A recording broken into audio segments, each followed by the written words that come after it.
Good morning, this is Jimmy. As we begin on part 2 of my poor G-body, I got a few things I'd like to say. Maybe everybody ain't like that.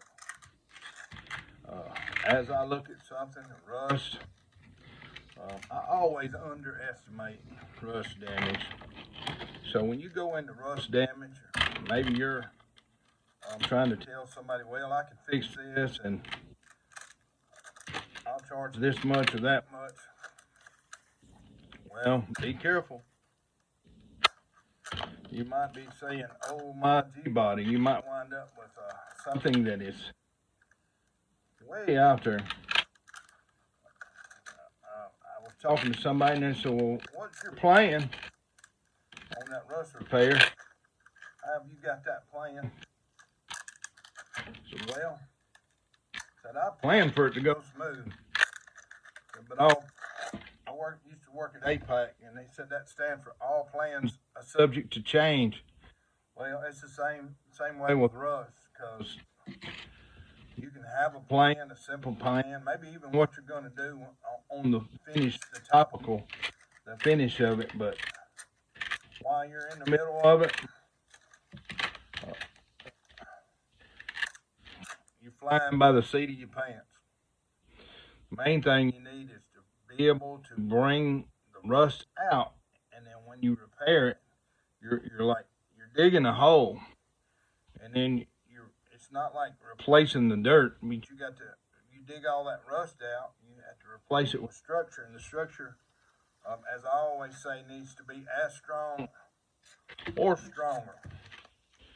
I would say a little bit stronger than it was when it was new, and that'll hold you for maybe 30 years or so, as long as you don't get back in no rust.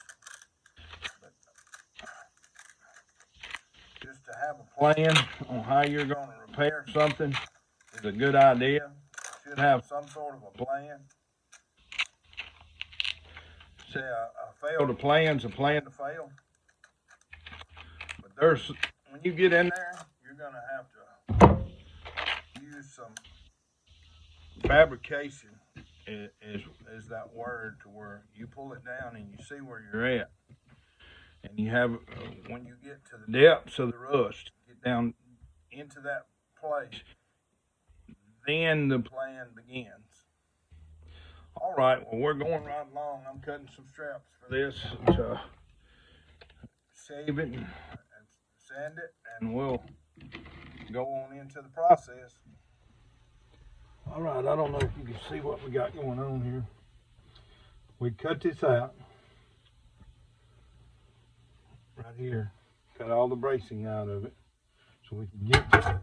Because this right here, this is like one of the most important things here that we have to start with. We have to start with replacing the support.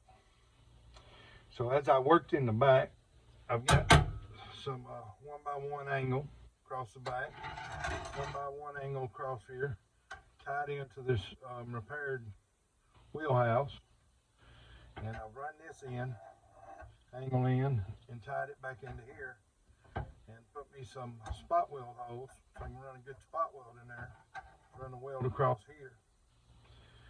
To begin, we're gonna set this up to where that's one of the body bolts.